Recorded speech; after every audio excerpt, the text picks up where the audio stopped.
So today we are going to go over the basics of buying and maintaining a retail store in The Sims 4 Get to Work. Buying a retail store is simple enough. You can actually do it from your phone. Go over to the career household and just click on Buy a Retail Store. So here we have a Sim. He's saved up, well, more than enough for a retail store. We've got a few items in his inventory that he'd like to sell. We've got something that he's crafted, something that he's painted, something that he's baked, and something that he's gathered. So we'll go ahead and we'll buy a retail store for Entrepreneur. Now, whenever you're selecting a retail store, you can either grab a retail store from the gallery, one of the pre-built lots, or you can build one on your own.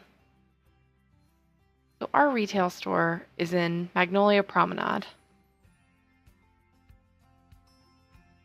This is the area that you actually get to Work.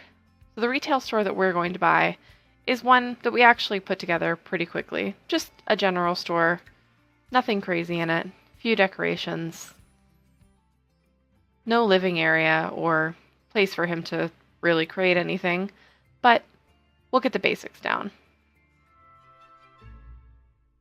So once we have our retail store, we can actually transfer money to it so we can keep our household funds separate from our retail funds.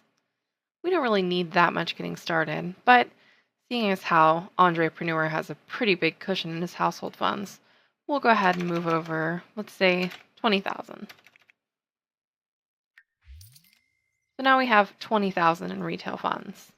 What we'll do now is take these items that we've crafted, these items we've created and gathered, and go ahead and put it in our retail store. Now you'll notice in your retail store, you can go to build buy mode just the same way you can in your regular house. One of the reasons for that is the fact that you can actually take things from just, let's say, a bed or a toilet, something like that, put it in your retail store and actually tag it as for sale. So you're not limited to just things that you've created or things that you've gathered.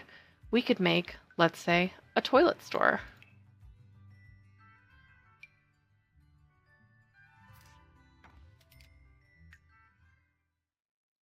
Click on the toilet, set it for sale, and now it's our first item. As for the things that we've baked and the things that we've gathered, those, we just take, let's say, this painting, put it up on the wall, same way we did with the toilet, if I can find it, set it for sale. And then we'll take some of the stuff that we've baked here, put it out on one of these shelves, do the same, set for sale. The thing that we've gathered are unusually large space rock. We can set that for sale as well. And then we have something that we've crafted. Now all these little items that you see, these little pedestals, these stands, these are awesome for putting on things that we've actually created or gathered, like sculptures, collectibles, etc. So now that we've put that down, we can set that for sale. And we can go ahead and open up our retail store. Things that you might want to keep in mind whenever you're building your retail store. Having bathrooms for customers is a good way to keep them actually in your store so they don't need to leave your lot to meet that need. You'll want to have a cash register as well, and you want to have ample space to actually put your items down that you want to sell. Now we will go ahead and open up our retail store and wait for the customers to come in.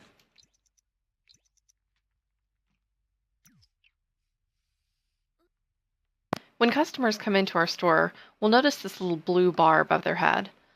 The higher this bar goes, the more likely they will be to buy, and the more money they're likely to spend. Greeting and chatting up customers is a great way to ensure sales. Now that we have a customer interested in buying something from our store, we can go ahead and ring up the customer. And there we've had it. We've made our first sale. Now, we can see down here in the bottom right corner, we have perk points for our store. Each sale that we make, or anytime we clean a display case or restock some items, we get some of these perk points. These perk points can be spent on, well, different perks for the store, such as checking out customers faster, or getting a better register, or maybe even some more employees. As well as we're doing with Entrepreneur just on his own, I think we can get some more sales in by hiring an additional employee. So if we go to our register, we have the option to manage employees. From there, we can pick someone in the city to actually be an additional employee in the store. The employees all have different specs, such as their work ethic, how good they are at sales, or maintenance skill. Sims with high maintenance skill will be faster at restocking items, cleaning the store. Work ethic, they'll spend less time on their phones and more time working. And sales employees will spend more time talking with customers, and they'll be more proficient in actually closing the deal.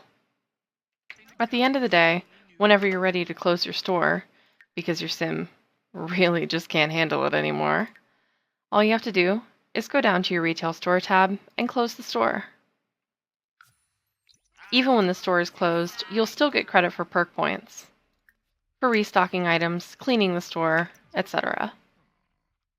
If you find that managing your retail store and managing your sim's needs are a little too much to juggle going back and forth from your retail store to your house, you can actually add a living space to your retail area and then lock the door so only household members can get in, or only certain sims can get in. So if we wanted to, we could go up to our next floor here, go into built by mode, get rid of this roof, and we can add an entire living space.